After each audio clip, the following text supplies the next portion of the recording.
আজ আমাদের সাথে স্টুডিওতে আছেন আব্দুল্লাহ আল বশির, যিনি প্রভাষক, প্রিন্ট মেকিং বিভাগ, চারুকলা অনুষদ, ঢাকা বিশ্ববিদ্যালয়। শুভ সকাল, স্বাগত সকালের বাংলাদেশে। কেমন আছেন আপনি? আপনাদেরকেও ধন্যবাদ, যমুনা, বিশেষ করে যমুনা টেলিভিশন আমাকে এখানে আমন্ত্রণ করছে। স্যার, একটা খুব প্রিয় একটা জায়গা আছে আমাদের এই আয়োজনের। সেই প্রিয় জায়গাটা হচ্ছে আমাদের এই আয়োজনের সুবাদে আমার কলির কিংবা আমাদের অন্যান্য যে সহকর্মীরা আছেন, আমাদের বিভিন্ন পেশাজীবী মানুষের সাথে সকালটা শুরু করার একটা বিশেষ সুযোগ হয়। সেই জায়গা থেকে তাদের সকালের শুরুটা কেমন একটা জানবার কৌতূহল আমাদের তৈরি হয়েছে।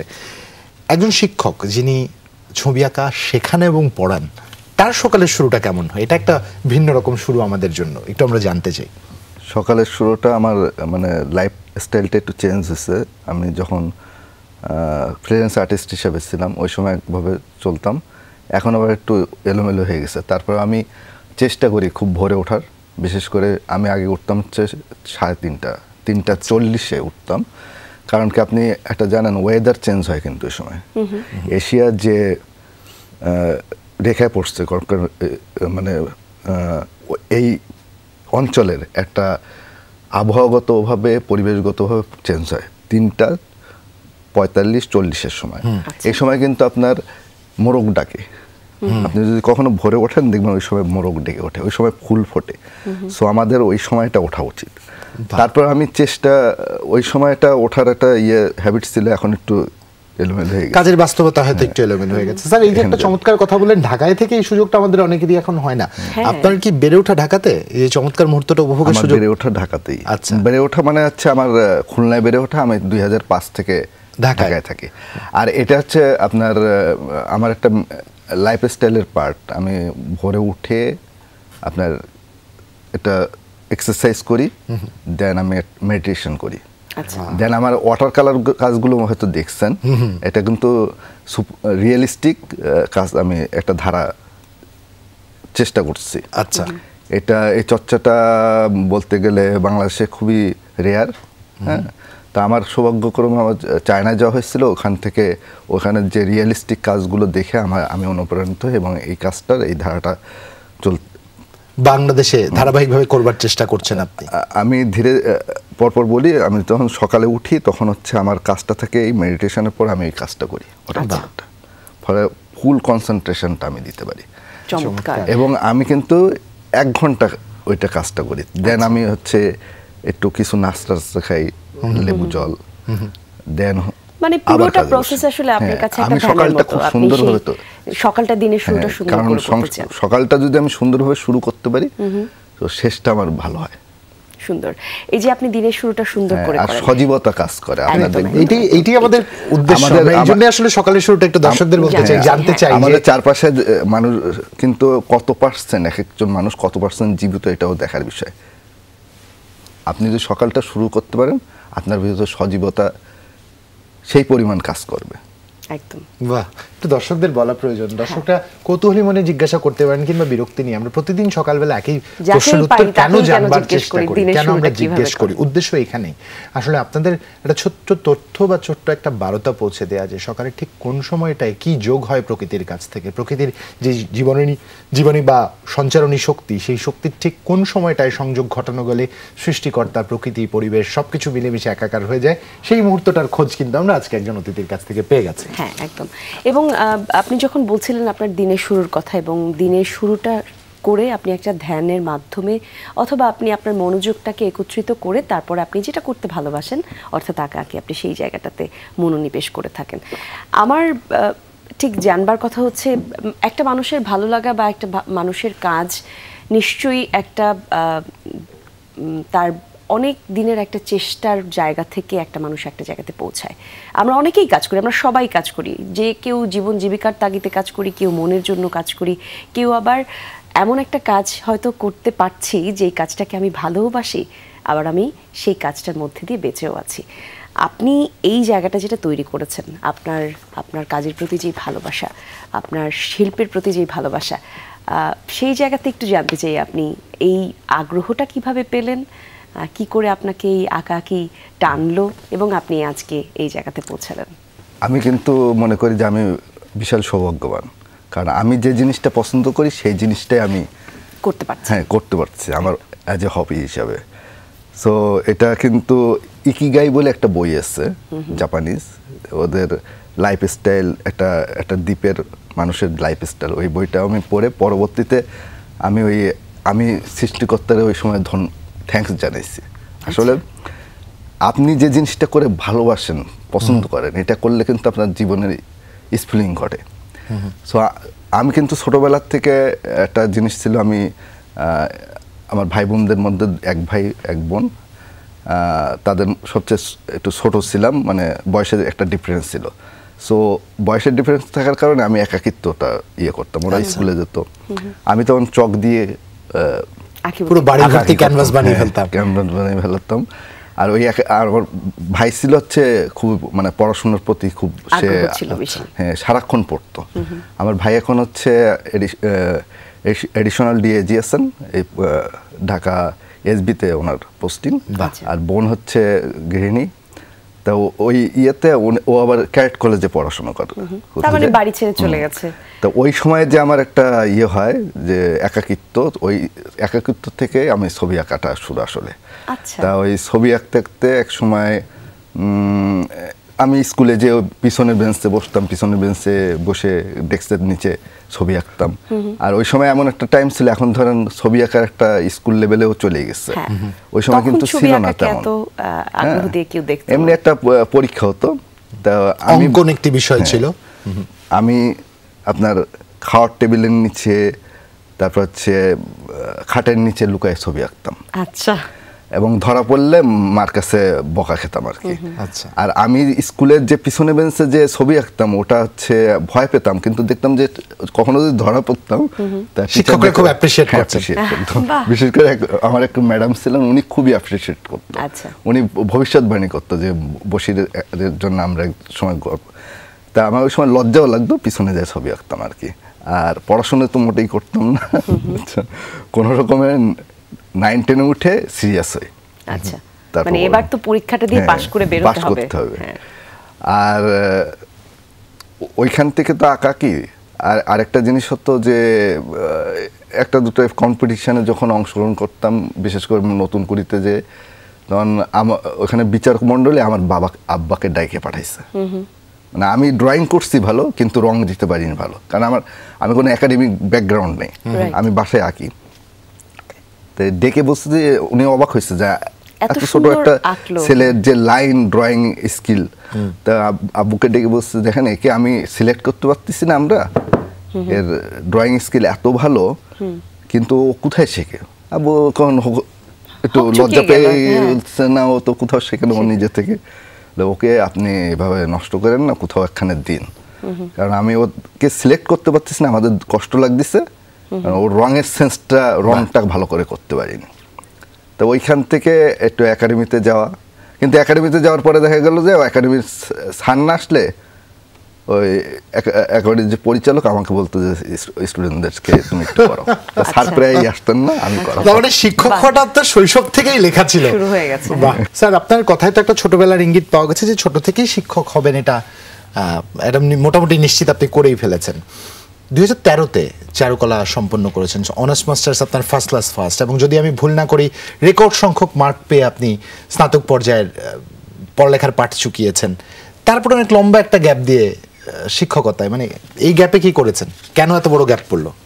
তবে এটা হচ্ছে নিয়োগের বিজ্ঞপ্তি ছিল না, যদিও পদ ছিল শূন্য।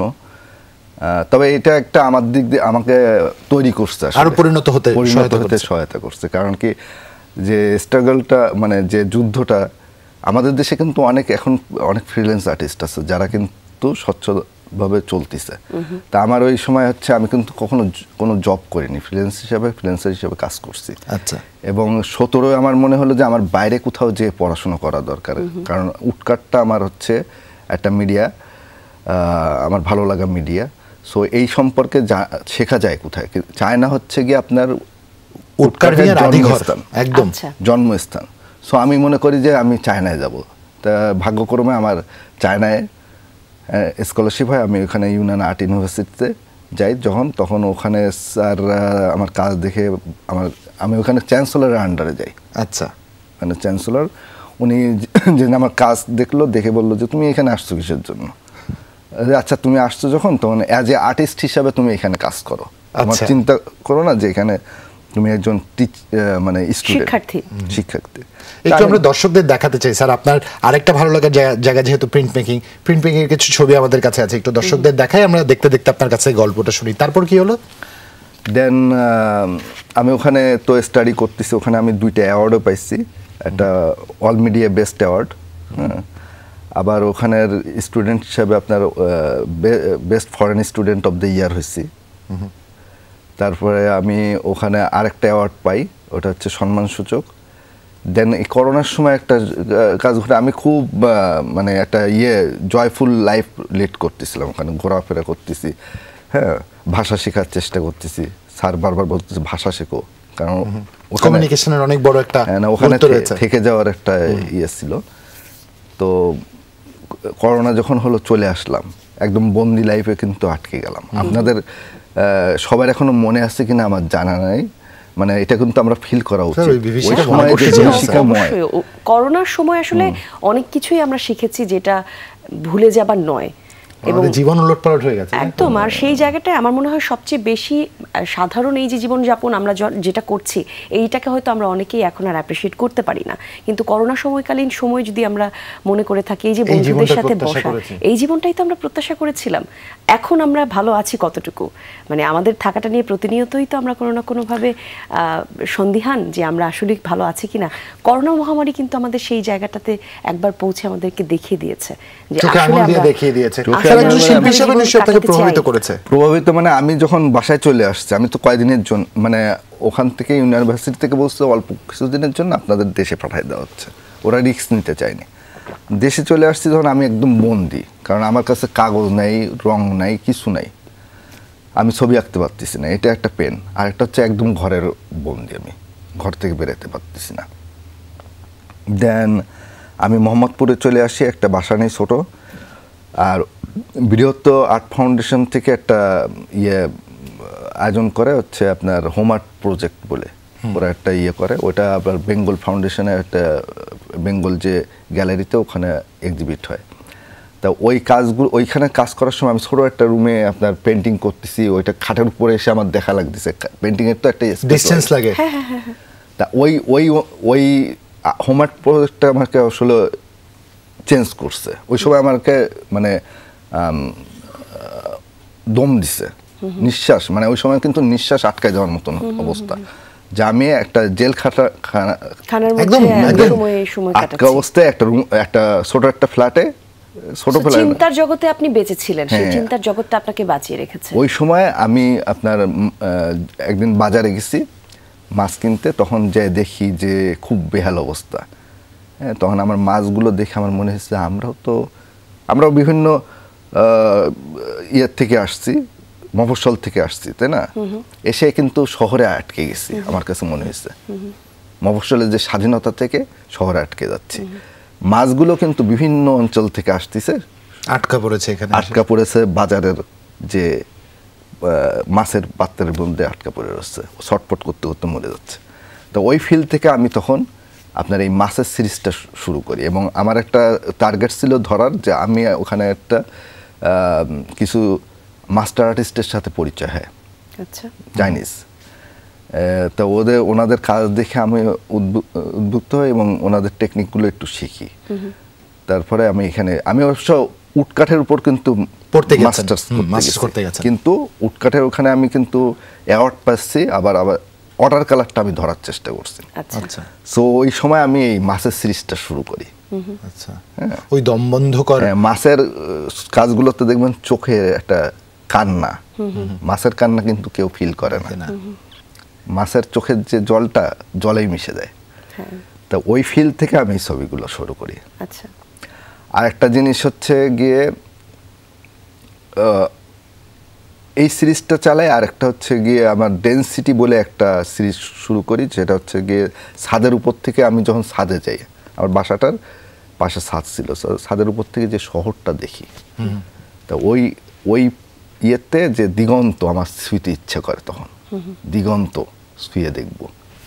আপনার ভালো লাগার, হ্যাঁ, সুন্দর সুন্দর কথা। আপনার কথা আপনি যখন বলছিলেন আমার মনে হচ্ছে আপনি চোখ দিয়ে দেখতে পাচ্ছেন আপনি যা বলছেন। আপনার চোখে আমরা দেখতে পাচ্ছিলাম। দেখতে পাচ্ছি আপনি যেভাবে করে গল্পটা করছিলেন। আপনি এই যে আপনার দৃষ্টিভঙ্গি শিল্পের প্রতি বা আপনার কাজের প্রতি একটু ভিন্ন কিছু নিয়েই তো আপনি কাজ করছেন, পড়াশোনা করছেন, এবং একই সাথে আপনি কিছুক্ষণ আগে যেমনটা করে বলছিলেন যে এখন অনেক ফ্রিল্যান্সারই বাংলাদেশে আছে যারা স্টুডেন্ট অথবা শিক্ষানবিশ অবস্থায় যখন আছে তারপরেও তারা কিন্তু ভালোভাবে সার্ভাইভ করতে পারছে। সেই জায়গাটা নিয়ে আমি একটু কথা বলতে চাই আপনার সঙ্গে। সাধারণত কি হয়, পরিবার থেকে যখনই কোনো পরিবারের সদস্য পড়াশোনার ক্ষেত্রটা বেছে নেয় শিল্প সাহিত্যকে, তখনই আমরা একটু সন্দিহান, একটু চিন্তিত হয়ে উঠি, আদৌ কি জীবনযুদ্ধে টিকে থাকবার মতো সঠিক পথটা সে বেছে নিল কিনা। সেই জায়গা থেকে আপনার কি মনে হয়, আপনি যেরকমভাবে বলছিলেন যে ভালোভাবেই সবাই সচ্ছলভাবেই টিকে থাকতে পারছে, একটু বলবেন আপনি আপনার অভিজ্ঞতা এবং আপনি কিভাবে দেখেন বাংলাদেশে এই মুহূর্তে যারা আসলে ছাত্রছাত্রী আছে বের হয়ে যাচ্ছে, তারা কেমন, তাদের জন্য জায়গাটা আছে কাজ করবার জন্য? এখন কিন্তু গ্লোবালাইজেশনের কারণে বিভিন্ন জায়গায় যোগাযোগ করা বা চলে যাওয়া, পড়াশোনা করতে যাওয়া, এটা খুব একটা ব্যাপক একটা তৈরি হয়েছে, প্রেক্ষাপট তৈরি হয়েছে। এখন কিন্তু কোনো স্টুডেন্টকে বাংলাদেশের প্রেক্ষাপট নিয়ে ভাবলে হবে না, একদম আন্তর্জাতিকভাবে ভাবতে হবে। আর একটা কাজ হচ্ছে গিয়ে আমাদের চারুকলার যে এখানে কিন্তু সার্টিফিকেট দেওয়া হয় না। এখানে সার্টিফিকেট পেয়ে গেলাম আমি শিল্পী হয়ে গেলাম, এরকম না। সে যদি তার প্রপার তার সাধনাটা চালায় যেতে পারে এবং আনন্দের সাথে কাজ করে যেতে পারে, তাহলে কিন্তু সে টিকে থাকতে পারবে, আদারওয়াইজ নয়। আপনার না হলে অন্যখানে জব করে, আমি স্টুডেন্টদের বলি বারবার যে দেখো, তুমি কাজটা যদি শেখো তাহলে তোমাকে কেউ খাটাতে পারবে না, তুমি নিজের কাজ নিজে করবে স্টুডিওতে, নিজের স্টুডিওতে বসে। আমি যেটা করছি এইভাবে সে আর্ন করতে পারে। এখন কি হয়, আপনার কর্পোরেট ওয়ার্ল্ড বা অন্য জায়গাগুলো, সেক্টরগুলোতে আপনার মানুষকে দিচ্ছে, একটা ছোট প্রজেক্ট দিয়ে দিচ্ছে, সেই অনুযায়ী কাজ কিন্তু আদায় করে নিচ্ছে। কিন্তু আমি যদি আমার নিজের কাজটা, ওইটা ভালো লাগা কাজ করে না, এটা শিল্প হতে পারে না, হতে পারে কিনা আমার জানা নেই। কিন্তু আমার ভালো লাগা থেকে কাজ করা যদি করতে পারি তাহলে কিন্তু সেটা অন্য বিষয়।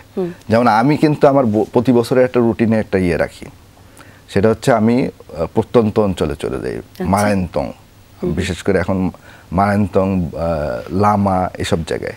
এবং ওখানে যে আমি যে তামাক চাষিদের বাসায়ও থাকছি কষ্ট করে, এবং আমি বাজার করে আনি, নিজে রান্না করে খাই, ওদের সঙ্গে ওদেরও রান্না করে দেই, একসাথে খাওয়া দাওয়া করি, ওরা আবার আমার জন্য রান্না করে। আমার সাথে খুব ভালো একটা সম্পর্ক হয়ে গেছে। আর এটা আমি যাই হচ্ছে ধ্যান করতে, আমি একটা পাহাড়ে যাই, এটার নাম মারায়ন্তং পাহাড়। ওই পাহাড়টা খুবই নির্জন, হ্যাঁ, একটা পাহাড়ের একটা ঘর ভাড়া করি, ওখানে থাকি এবং এই রুটিনটা চর্চা করি। ভোরে উঠি, মেডিটেশন করি। ওইখানে সবচেয়ে মজার, আপনার মোবাইলের নেট নাই, কিছু করতেই পারবেন না, আপনি চাইলেও ডিস্ট্রাক্ট হতে পারবেন না। আপনার কখনোই শিক্ষকতায় আসা উচিত ছিল না, আপনার এরকম ফ্রিল্যান্সার থাকা উচিত ছিল। কারণ কিছু স্বাধীন মানুষ দেখে নিজেদেরও একটা পরিতৃপ্তির, আমি না হোক কেউ তো বাঁচছে, কেউ তো তার মতো করে বাঁচতে পারছে, আমি পারছি না। আমার এই জিনিসটা আমার এখন পেন দেয়। আমি খালি আপনার রুটিন দেখি, কবে আমি মুক্তিটা পাবো, কবে আমার ছুটি আছে, 3 দিনের ছুটি হবে। এই মাঝে 8 দিনের একটা ছুটি আছে, আপনাদের এখানে মনে হয় ভিডিওটা পাঠাইছি। 8 দিনের একটা গ্যাপ ছিল, ওই সময় আমি গেছি, দেখছি কিন্তু যে নেটে দেখছি যে ঝড় হবে একটা, আমি তারপরে রয়ে গেছি, বলে যে ঝড়টা আসুক দেখি, পাহাড়ি ঝড়টা কেমন লাগে। 3 নম্বর সিগন্যাল ছিল। তারপরের দিন হচ্ছে আমার হচ্ছে ক্লাস, আমি কিন্তু রাত্রে রওনা দিচ্ছি, ওই পাহাড় বেয়ে নামছি বাইকে করে। খুবই মানে ভয়ঙ্কর একটা মুহূর্ত। না, আপনার মতো মানুষের কোথাও বাধা পড়তে নেই, এতটুকু আমার বোঝা। একজন আর্টিস্টের কিন্তু একটা বিশাল বেদনা থাকে, প্রসব বেদনার মতো, যে আমি কবে আমার কাজগুলো সবাইকে দেখাতে পারছি। এই জন্য একটা অপেক্ষায় থাকতে হয়। বিশাল একটা সিরিজ নিয়ে কাজ করছেন, মাছের সিরিজ, নিশ্চয়ই আপনি চেয়েছেন যে এই সিরিজটা যেন লোকচক্ষুর সামনে আসে, শুধু যেন আমার ওই ছোট দেয়ালে বন্দি না হয়। এক্সিবিশন আকারে কবে আসলেন? কারণ আমার কাছে একটা ব্রোশিয়ার আছে ইভলিউশন শিরোনামে, যেটা হচ্ছে আপনার দ্বিতীয় সোলো এক্সিবিশন। এই এক্সিবিশনে কবে থেকে শুরু করলেন এবং এই মুহূর্তে আপনার 2টো এক্সিবিশন চলছে যদি ভুল না করি? এগুলো তো গ্রুপ চলতেছে, আর আমার এই যে এটা ছিল লাস্ট, যেটা ছিল সোলো এক্সিবিশন, আর বিভিন্ন গ্রুপে অংশগ্রহণ করতেছি। আপনার গ্যালারি কায়া একটা চলতেছে, 2 তারিখে শেষ হবে, 4 তারিখে সম্ভবত শেষ হবে। 4 তারিখে হচ্ছে ইলিউশন যেটা 4 তারিখে লালমাটিয়া যেটা চলছে। আচ্ছা, ওটা হচ্ছে আপনার শরীফ সাহেব, উনি একজন আর্ট লাভার, উনি এই গ্যালারিটা প্রতিষ্ঠা করছে, ওনার জন্য শুভকামনা আমার। হ্যাঁ, আর এতে তত্ত্বাবধানে আসছেন হচ্ছে শিল্পী তুষারদা, আচ্ছা, তিতাসদা আছেন। সো এটার যাত্রা শুরু হলো। এটা বলা অপেক্ষা রাখে না যে এটা কিন্তু শিল্প সাহিত্য বা সাংস্কৃতিক আর্টের ক্ষেত্রে হচ্ছে একটা কিন্তু ভালো দিক। অনেকগুলো গ্যালারি গড়ে উঠতেছে, আর যত গ্যালারি গড়ে উঠবে আমাদের তত বেশি প্রদর্শনী হবে, ইয়াং আর্টিস্টরা বা আমরা যারা নিউ কামার একটা প্ল্যাটফর্ম তৈরি হবে। নিশ্চয়ই। এক্সপ্রেশন ইন গ্রাফিক্স নিয়ে আমরা একটু কথা বলি, যেটা কায়ায় চলছে, যেটা 4 জুন পর্যন্ত চলবে যদি ভুল না করি, যেটা বলছিলেন আপনি। ও আরেকটা এক্সিবিশন চলতেছে, সরি বলতে ভুলে গেছি, বেঙ্গল গ্যালারিতে একটা চলতেছে, 3টা এক্সিবিশন চলছে এই মুহূর্তে। বাহ, আমার 3টাতেই কাজ আছে। বাহ, সেক্ষেত্রে একটু এক্সপ্রেশন ইন গ্রাফিক্সে আসি। বেঙ্গল গ্যালারিতেও কিন্তু আপনার এটা সাবচিত্রের উপর চলতেছে, আবার কায়াও সাবচিত্রের উপর চলতেছে। ইলিউশনটা হচ্ছে কম্বাইন্ড বিভিন্ন। আচ্ছা, সেক্ষেত্রে আমরা ওই যে এক্সপ্রেশন ইন গ্রাফিক্সে আমরা একটু আসতে চাই। কায়ায় যে প্রদর্শনীটি চলছে, কতগুলো ছবি এখানে আপনার গেছে? এখানে আমার 2টা কাজ আছে। একটা কাজ হচ্ছে খুব বড়, 8 ফিট বাই 4 ফিটের একটা কাজ আছে। 8 ফিট বাই 4 ফিট কিন্তু গ্রাফিক্সের জন্য খুবই কঠিন, জন্য অনেক বড়, অনেক কঠিন কাজ। আপনি এটা প্রেস করেছেন কিভাবে? আমি খালি এটা 8 ফিট বাই 4 ফিটের আমি ক্যানভাসটা চিন্তা করছি, ছাপটা তৈরি করতে তো কিছু একটা প্রেস করতে হয়, এত বড় মেশিন কোথায় এলো? এটা হচ্ছে পার্ট বাই পার্ট করছি। আচ্ছা, তা আমার এই সিরিজটা হচ্ছে কিন্তু আপনার ভাঙা জাহাজ নিয়ে। আচ্ছা, আপনি জানেন আমাদের কিন্তু চিটাং যে জাহাজ ব্রেকিং এরিয়া আছে, এটা কিন্তু বিশ্বে বিখ্যাত একটা বড় পোর্ট। বলা হয় যে এটা হচ্ছে না, এটা হচ্ছে গ্রেভ বলা হয়, শিপ গ্রেভ, হ্যাঁ, কবরখানা। আচ্ছা। সো আর আমি যে অঞ্চলে বেড়ে উঠছি ওটা হচ্ছে খুলনা শেখপাড়া, ওর পাশে কিন্তু শিপইয়ার্ড আছে। তো আমার ওখানে যাওয়ার পরে ছোটবেলায় একটা ওই যে শিপ দেখার ইয়েতে, তা ভাঙা শিপের ওই আমার একটা কনসেপ্ট আছে যে ভাঙা শিপ আপনি বলতে পারেন ভাঙা শিপ কেন? না, ভাঙা শিপে একটা আবেদন আছে কি আপনার ফরুক আহমেদের যে কবিতা রাত পোহাতে কত দেরি পান, একটা ভাঙা শিপ যখন মেরামত হয় তার পিছনে কিন্তু আপনার ওখানে কিন্তু একটা ফিলোসফি থাকে যে একটা তাগিদ থাকবে, একটা দীর্ঘ নোনা জল পার হয়ে সে এই ভঙ্গুর দশায় আসে, এবং এটা মেরামতের জন্য কিন্তু একজন সঠিক নেতৃত্ব দরকার, একজন সঠিক লিডারশিপ দরকার। তো আমি ওই তাগিদে এই ভাঙা শিপ নিয়ে একটা সিরিজ করি। এই সিরিজটা কিন্তু আপনার অনেক আগের থেকে শুরু, এটা 2011 থেকে আমি শুরু করি, 2023-এ এসে আমি এক্সিবিশন করি এই সিরিজের উপর। আপনি এই সিরিজে কি তুলে ধরবার চেষ্টা করেছেন? মেসেজটাই যে ঘুরে দাঁড়াবার গল্প, ফিরে আসার গল্প। আমি আহ্বান জানাচ্ছি যে একজন ভাঙা শিপ পড়ে রয়েছে, হ্যাঁ, সেখানে রোদের খেলা করতেছে, হয়তো পাটাতন ঝুলে রয়েছে, শূন্য পাটাতন মানে পাটাতনে উঠে শ্রমিক কাজ করবে, শিপটাকে মেরামত করবে। তো এইটাই আমার বলা, চমৎকার। যে ওখানে যে জং ধরা একটা, আমি একজন বয়স্ক মানুষের যে অবয়ব, মুখের যে ভাঁজ, এগুলো কি বুঝাতে চাই, ওর যে কালো পরিক্রমা, যে জার্নিটা কিন্তু এখান থেকে প্রকাশ পায়। আমার এই ভাঙা শিপের মধ্যে দেখবেন জং ধরা, ক্ষয়ে যাওয়া, ট্যাপ খাওয়া, লোহার ট্যাপ খেয়ে গেছে, হ্যাঁ, এগুলো আবার একটা দিক হচ্ছে গিয়ে পিন মেকিং, বিশেষ করে উটকাট মাধ্যমে কিন্তু আনা একটু কঠিন। আচ্ছা, লেয়ার বের করা খুব কঠিন। মানে উটকাট সম্পর্কে আমি একটু বলি, কারণ সাধারণ দর্শক অনেকেই জানে না। উটকাট হচ্ছে এমন একটা মিডিয়া যে আমরা হাতে রং লাগাই, যেমন ছাপ নেই কাগজে, হ্যাঁ, ছাপচিত্র হচ্ছে সেই একটা মাধ্যম। আমরা সরাসরি কাগজে ছবি আঁকি না, একটা মাধ্যম থেকে আসে। আর উটকাটটা কেমন মাধ্যম? উটকাটটা হচ্ছে যে কাঠটা আমরা খোদাই করি, ওইটার খোদাই করলে কি হয়, কিছু কিছু অংশ হচ্ছে গর্ত হয়ে যায়, রোলার একটা রোলার আছে, সেই রোলার দিয়ে রোল করি, রোল করলে উপরের সারফেসে আপনার কালি লাগে, নিচের সারফেসগুলোতে কালি লাগে না। পরে এখন একটা মেশিন আছে প্রেসার দেওয়ার, হ্যাঁ, আখ মারার মেশিনের মতন, তা ওই কাগজে রেখে যখন ওইটা প্রেসার দিই, ওই রঙগুলো কাগজ রিসিভ করে, ফলে সাদা জায়গাগুলো রিসিভ করতেছে না, পরে খুব ইন্টারেস্টিং। আপনি ওই যে আমার কভারের ছবিটা দেখেন, না দেখেছি এখানে লেয়ার আলাদা করা, বেশ এইটা খেলা তৈরি এটা করেছেন কিন্তু আপনি। আপনার এই যে কাঠ খোদাই করে কিন্তু এইগুলো করা, আচ্ছা, হ্যাঁ এটা কিন্তু খুব মানে আমাদের দক্ষতার বিষয়।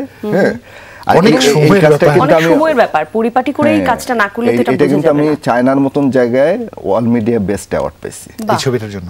বাহ, কি চমৎকার। বুঝছেন? আব্দুল্লাহ বশির, এই একটা জায়গায় আসলে আমাদের প্রশ্নটা থেকেই যায় যে আমাদের আর্টিস্টরা তো গ্রো করেছেন, বিশ্বমানের আর্টওয়ার্ক বাংলাদেশ এখন তৈরি হচ্ছে, হয়তো দেশে কদর না পেলেও বহির্বিশ্বে তো সমাদৃত হয়। আমাদের বাজারটা কতখানি তৈরি হয়েছে আর্টের? আপনি দেখেন, আমি এই কথাটা বলতেছি, এটা আমার গর্বের বিষয় না, আমাদের গর্বের বিষয়। আমাদের গর্বের বিষয় মানে চায়নার মতন জায়গায় ওরা হচ্ছে উডকাঠের জন্মস্থান, ওখানে যে আমার কাজটা অ্যাওয়ার্ড পাইছে, দুইটা কাজে অ্যাওয়ার্ড পাইছি। সো ওই ক্ষেত্রে কিন্তু আমার মাথায় চলে উঠছে যে আমাদেরও কিন্তু আছে, সক্ষমতা আছে, শুধু ওই জায়গাটা যাওয়া। সেই জায়গাটায় বাজার কতখানি তৈরি হয়েছে, পৃষ্ঠপোষকতা কতখানি পাচ্ছেন আপনি? বাজার অনেকটা তৈরি হয়েছে আমাদের, মানে আমি বলছি না, অনেক ফ্রিল্যান্স আর্টিস্ট কিন্তু আজ তাদের ছবি এঁকে জীবিকা নির্বাহ করতেছে।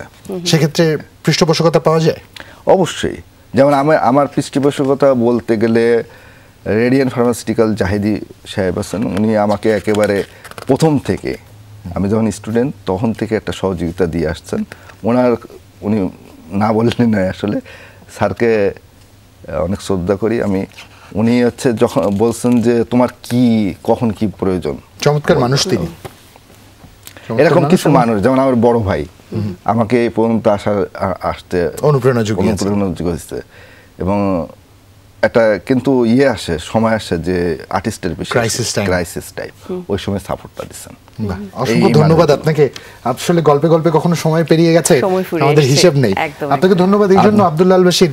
আপনি যেমন সৃষ্টিশীল মানুষ, তেমন আপনি স্মৃতির পাতায় বেঁচে থাকা মানুষ। আপনি মনে রেখেছেন আপনার এগিয়ে যাওয়ার পথে কারা আপনার জন্য অনুপ্রেরণা হিসেবে কাজ করেছে। কৃতজ্ঞতা এবং ধন্যবাদ। এবং দর্শকদের বলতে চাই, আমাদের প্রত্যেকের একটা ন্যূনতম দায়িত্ব আছে। সেই দায়িত্বটা হচ্ছে শিল্প সংস্কৃতির, হয়তো এটা একটা বিশেষ গুণ নিয়ে জন্মাতে হয়, একটা চর্চার মাধ্যমে তৈরি হতে হয়। যেহেতু আমাদের অনেকের মাঝেই নেই, আমাদের চারপাশে যাদেরই আমরা এরকম সৃষ্টিশীল মানুষ দেখি, তাদের কদর করার আসলে সময় এসছে, নতুবা সৃষ্টিশীল মানুষেরা অভিমানী হন, হারিয়ে যাবেন একদিন, খুঁজে পাওয়া যাবে না। আর সেই সাথে আরো একটা জিনিস বলতে চাই, আমরা এই যে আমাদের ব্যস্ত জীবন, নানাভাবে আমরা নিজেদেরকে ব্যস্ত রাখি, কাজ করছি, দৌড়ে বেড়াচ্ছি, এই সব কিছুর ফাঁকে আমাদের একটু নিঃশ্বাস নেবার জায়গা থাকে, আর সেটা হচ্ছে আমাদের আত্মার প্রশান্তি। সেটা হচ্ছে আমরা কি চাই সেই জায়গাটা খুঁজে বের করা। শিল্প, সাহিত্য, গান, এই সব কিছুই কিন্তু আপনার প্রাণের খোরাক। সেই জায়গাটায় আমরা যেন অযত্নশীল না হই, একটু করে নিজের জন্য চিন্তা করি, দিনের কোনো একটা সময় সেই কাজটা করি যেটা করতে আমরা আসলে ভালোবাসি। বাহ, চমৎকারভাবে কলি বলল। আজকে এখানে ইতি টানছি। ভালো থাকবেন সবাই। শুভ সকাল। শুভ সকাল। আর একবার